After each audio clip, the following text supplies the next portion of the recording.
이제 본격적으로 체험을 시작해 볼 텐데요. 한 뚜껑만 준비하시면 되고요. 그 위에 백지를 깔아주시는데 백지는 앞뒤가 있습니다. 앞면은 매끄러운 부분이고요. 뒷면은 약간 매트한 부분입니다. 이 매트한 부분을 아래로 깔아주시면 됩니다. 그리고 도안을 준비해서 테이프를 붙여주시면 됩니다. 이렇게 붙인 다음 볼펜을 사용해서 도안대로 그려주시면 됩니다. 그리실 때 주의할 점은 볼펜으로 세게 눌러서 그려주셔야지만 아래에 흰색으로 선이 나옵니다. 예, 다 그리셨다면 도안을 떼줍니다. 이렇게 보시면 하얗게 선이 보입니다. 도안을 다 그리셨다면 자개, 물풀, 대나무 송곳과 핀셋을 준비합니다. 이제 본격적으로 자개 붙이기를 시작하겠는데요. 먼저 통에 담아져 있는 자개를 종이에다가 뿌려 놓겠습니다. 자개가 다양해서 전체적으로 다 올려두시면 됩니다. 한 뚜껑에 그려진 도안대로 풀을 조금씩 발라줍니다. 풀이 금방 마르기 때문에 할 수 있는 양만큼 조금씩 발라가면서 자개를 붙여주시면 됩니다. 저는 가장 기준점이 되는 큰 것부터 자개를 붙이기 시작하겠습니다. 자개는 자기가 원하는 그림대로 붙여주시면 되는데요. 핀셋이 어려울 경우에는 나무 송곳을 사용하셔도 됩니다. 나무 송곳을 사용할 때는 살짝 풀을 좀 발라줍니다. 그리고 자개가 얇고 약하기 때문에 잡으실 때 좀 조심해서 붙여주시길 바랍니다. 풀을 좀 더 발라보겠습니다. 풀을 발라주실 때는 편한 손가락을 사용하시면 되고요. 느낌인데요. 최대한 얇게 발라주시길 바랍니다. 두껍게 발라지면 나중에 풀 빼기 할 때 물기가 스며들어 자개가 떨어질 수가 있습니다. 그래서 최대한 얇게 발라주시면 됩니다. 처음 스타트는 빽빽하게 붙여주십시오. 저는 도안이 좀 큰 거 먼저 자리를 잡겠습니다.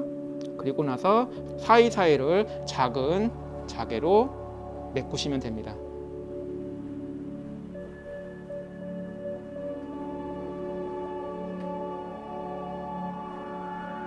이제 붙이다 보니까 벌써 풀이 말랐습니다. 그럴 때는 다시 풀칠을 또 살짝 해줍니다. 이만큼 풀이 빨리 마르기 때문에 진짜 조금씩 발라주셔야 됩니다. 잘 안 붙을 때는 대나무 송곳을 사용해서 함께 사용하셔도 됩니다. 지금 도안 모양은 도넛 형태이거든요. 지금 처음 스타트에는 빼곡하게 작업을 하시다가 그라데이션 느낌을 표현을 할 겁니다. 지금은 계속 빼곡하게 붙여주시면 됩니다.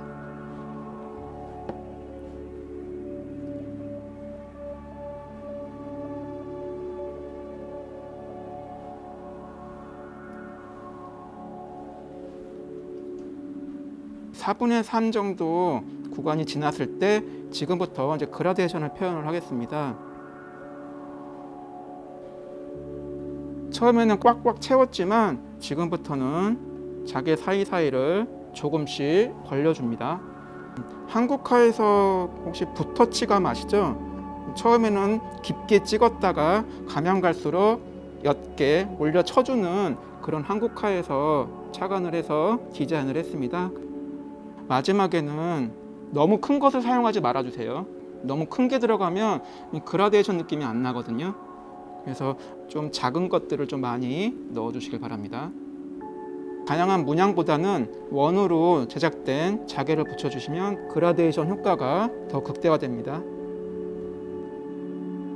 그리고 도넛 형태를 유지하기 위해서는 도안 라인 쪽에는 제일 작은 자개들을 붙여주셔야지만 도넛 형태가 완성이 됩니다.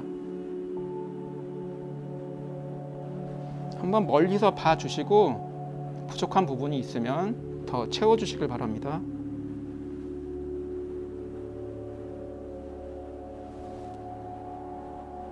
자, 이렇게 자개 붙이기가 완료되었습니다. 20분에서 30분 정도 건조 후에 풀빼기를 해주시면 됩니다. 자, 지금부터 풀빼기를 진행해 보겠는데요. 풀빼기는 집게손가락에 물티슈를 감고 안에서 바깥쪽으로 자개 사이사이를 닦아주시면 됩니다. 주의해야 할 점은 좌우로 닦다 보면 자개가 떨어질 수가 있습니다. 그래서 꼭 자개 사이사이를 꼼꼼하게 닦아주시길 바랍니다. 그리고 한 번에 건조하려고 하지 마시고요. 한번 닦아놓고 1분 정도 건조를 해주신 다음에 다시 한번 닦아주시면 됩니다. 건조가 끝나면 풀기가 남아있는지 눈으로 한번 확인을 해주시기 바랍니다. 투명칠을 이제 발라주겠는데요. 투명칠을 바르기 전에 혹시 모를 칠 넘침을 방지하기 위해서 종이 테이프를 옆면에 발라줍니다. 테이프를 바를 때 선을 정확히 맞춰주셔야 됩니다. 옆면은 오칠이 되어 있기 때문에 투명칠이 넘어갔을 경우에 자국이 생길 수가 있습니다. 꼼꼼하게 꼭꼭 눌러가며 테이프를 발라주시면 됩니다. 지금부터 투명칠을 발라보겠는데요. 미리 준비해둔 투명칠을 종이컵에 조금만 따라주시면 됩니다. 그리고 희석제로는 신나를 사용하시면 됩니다. 신나는 투명칠의 10분의 1 정도만 넣어주시면 됩니다. 잘 섞일 수 있도록 대나무 송곳으로 저어주시면 됩니다. 많이 저어주면 줄수록 좋습니다. 그리고 투명칠을 바르기 전에 붓도 신나에 한번 빨아서 사용을 하겠습니다. 세부시기 때문에 풀기가 있거든요. 그래서 이 풀기를 신나로 제거를 하겠습니다. 붓털이 부들부들해질 때까지 빨아주시면 됩니다. 자, 이렇게 준비가 됐으면 투명칠을 발라보겠습니다. 바르는 기물을 편한 손으로 잡아주시고요.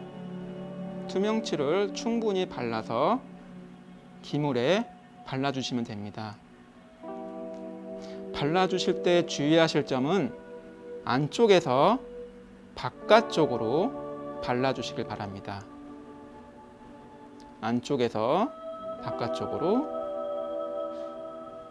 처음에는 보시는 것과 같이 붓자국이 남아 있는데요. 투명칠은 건조가 느리기 때문에 점차 칠이 퍼지면서 붓자국이 사라집니다. 그리고 중간부터 바르신 다음에 마지막에는 끝부터 반대 방향으로 발라주시면 되는데요. 시작점을 모서리 끝부터 시작하지 마시고요. 모서리에서 0.5cm 정도 지점에서 발라주시면 됩니다. 끝부터 바르면 칠이 넘쳐서 얼룩이 질 수가 있습니다. 그리고 마지막으로 0.5cm 남겨놓은 부분을 한번 훑어줍니다. 자, 이렇게 1차 투명칠이 완료되었습니다. 투명칠 바르기가 완료되었으면 바로바로 붓을 빨아주셔야 합니다. 그때그때 사용할 때마다 붓을 세척하지 않으면 붓이 굳어서 2회, 3회 투명칠 바르기를 하지 못할 수가 있기 때문에 꼭 신나로 깨끗하게 세척해 주셔야 합니다. 붓이 부드러워질 때까지 세척을 계속 해줍니다. 신나를 쫙 훑어내고요. 랩을 사용하여 붓털을 감싸줍니다. 랩을 감싸지 않고 그대로 방치해두면 안에 아직 투명칠이 남아있을 수가 있기 때문에 마를 수가 있습니다. 그래서 랩으로 공기가 침투하지 않도록 꼼꼼하게 감싸주시면 됩니다. 이렇게 투명칠을 발랐으면요, 1시간 정도 이후에 테이프를 떼주시기 바랍니다. 지금 떼면 칠이 건조가 안 되어 있고 물성이 좀 강하기 때문에 옆으로 흐를 수가 있습니다. 그래서 꼭 1시간 정도 지난 후에 떼어주시길 바랍니다. 그리고 테이프를 하루나 이틀 정도 그대로 방치했을 경우에는 투명칠이 접착성이 되게 강하기 때문에 종이 테이프가 떨어지지 않을 수가 있습니다. 이 점 유의해 주시길 바랍니다. 1시간이 지났으면 옆에 붙어 있는 테이프를 떼줍니다. 어느 정도 건조가 되었기 때문에 살짝 만지셔도 상관없습니다. 근데 너무 꽉 누르면 지문이 생길 수 있으니까 그 점 유의하시고 잡아주시길 바랍니다. 자, 이 상태로 상온에서 하루에서 이틀 정도 건조해 주시면 됩니다. 잘 건조되었다면 2회, 3회 투명체를 바를 텐데요. 바르기 전에 꼭 한 가지 하셔야 될 일이 있습니다. 사포인데요. 기물 표면에 사포질을 해 주셔야지만 그 다음 투명칠이 잘 접착이 됩니다. 그렇기 때문에 사포질은 필수입니다. 제가 2가지 사포를 넣어 드렸을 텐데요. 600방이고요. 2000방은 제일 마지막에 사용할 거고요. 지금은 600방을 사용을 할 겁니다. 사포질을 해 줄 때는 물사포를 해 주시면 됩니다.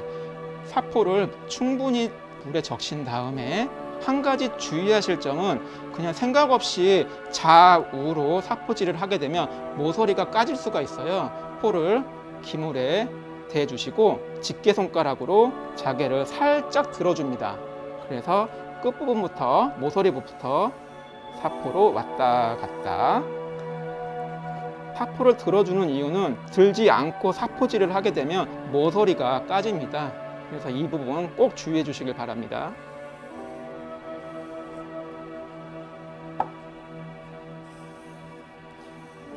자, 모서리 사포질이 끝났으면 다시 한번 물을 묻힌 다음에 전체적으로 사포를 좌우로 칠 텐데요.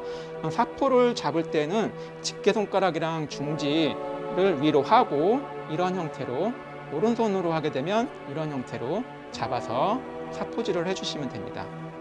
좌우로 칠 때 사포를 끝까지 가시면 안 됩니다. 그러면 아까 제가 처음 설명한 것처럼 모서리가 까지는 현상이 발생할 수 있기 때문에 이것도 마찬가지로 양옆을 0.5cm 정도 남긴 상태로 사포질을 왔다 갔다 왔다 갔다 한 방향으로 해주시면 됩니다.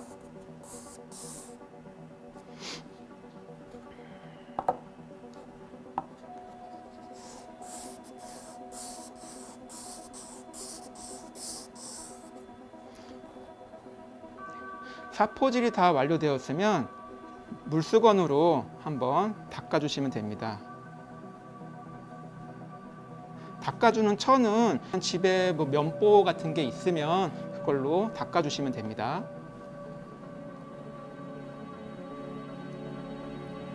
닦아주시고 한 5분에서 10분 정도 건조 후에 1회 투명칠 바르는 거와 동일하게 2회, 3회 발라주시면 됩니다. 2회, 3회 투명칠을 바른 후에도 마찬가지로 하루에서 이틀 정도 건조를 하신 다음에 마지막 작업을 진행하시면 됩니다. 이제 잘 건조가 됐으면 이제 마지막 광내기를 진행해 보겠습니다. 2000방 사포를 사용해서 물사포를 쳐줍니다. 600방 사포를 사용했을 때와 마찬가지로 모서리 부분을 먼저 쳐주시는데요. 방법은 동일하게 집게손가락을 살짝 들어주시고 사포질을 해주시면 됩니다.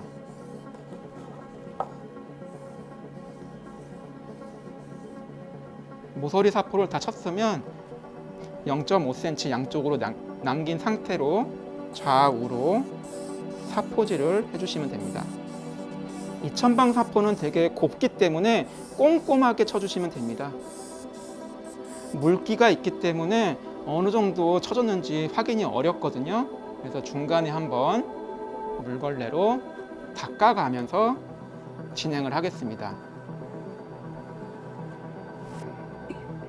잠깐 말린 후에 사포가 잘 쳐졌는지 한번 눈으로 확인을 해줍니다.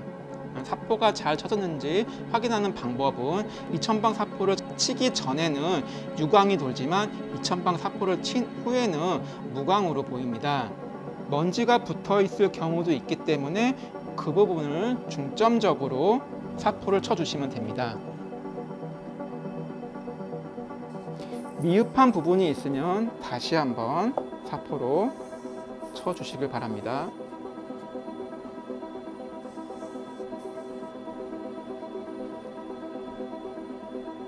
이렇게 사포가 완료되었으면 그 다음에는 광내기를 해 보겠습니다.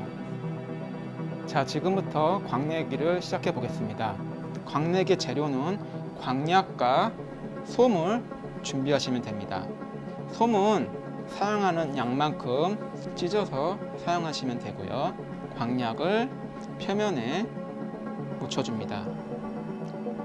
그리고 나서 솜을 사용하여 닦아주시는데요. 사방으로 돌려가면서 닦아주시면 됩니다.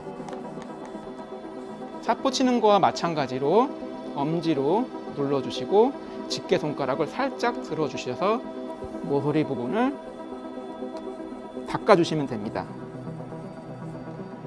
돌려가면서 강을 내보겠습니다. 어느 정도 닦았으면 새 솜으로 닦아주시면 됩니다.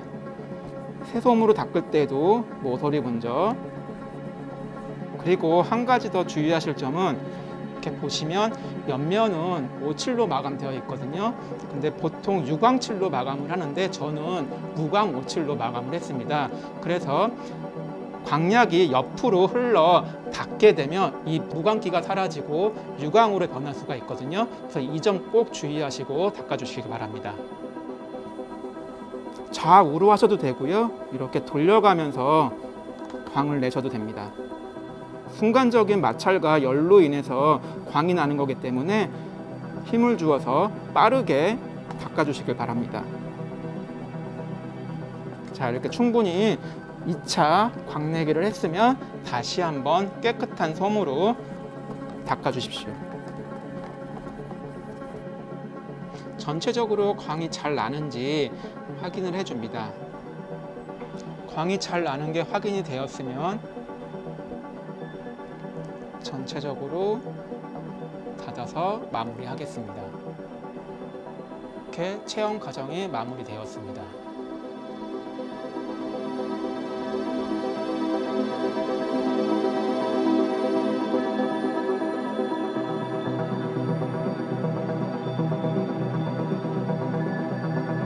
그렇게 어렵게 보시지 않으셔도 돼요. 나전칠기가 일반인들이 되게 비싸다고 생각을 하시거든요. 그래서 되게 어렵고, 그리고 또 다양한 숙련도가 필요한 작업이라고 생각하셔서 너무 어렵게 생각을 많이 하세요. 저는 국가무형문화재 제113호 7장 이수자로 활동하는 박수동입니다. 나전57 다용도 함이라고 보시면 되는데요. 저의 작품의 방향성을 반영한 작품이라고 보시면 됩니다. 다리도 따로 사용 가능하고 함도 따로 사용 가능하고 아니면 함께 사용도 가능하고 뭐 이런 식으로 다양하게 쓰일 수 있는 작품을 좀 지향하고 있습니다. 자개는 일반 그림처럼 제가 표현하고 싶은 그대로 모든 게 표현이 가능하거든요. 주름지 기법을 사용하면 회화도 가능하고 일반 추상화도 가능하고, 그러니까 모든 거를 표현할 수 있는 그런 재료이기 때문에 어느 정도 배움과 숙련도만 있다면 그렇게 어렵게 받아들이지 않으셔도 충분히 작업이 가능합니다. 나전57은 그냥 느림의 미학이라고 생각을 하시면 될 것 같아요. 천천히 바르게 작업하는 것을 모티브로 작업을 진행해 주셨으면 하는 바람으로 전혀 어렵지 않은 공예라는 것을 보여주기 위해서 작업을 진행했습니다.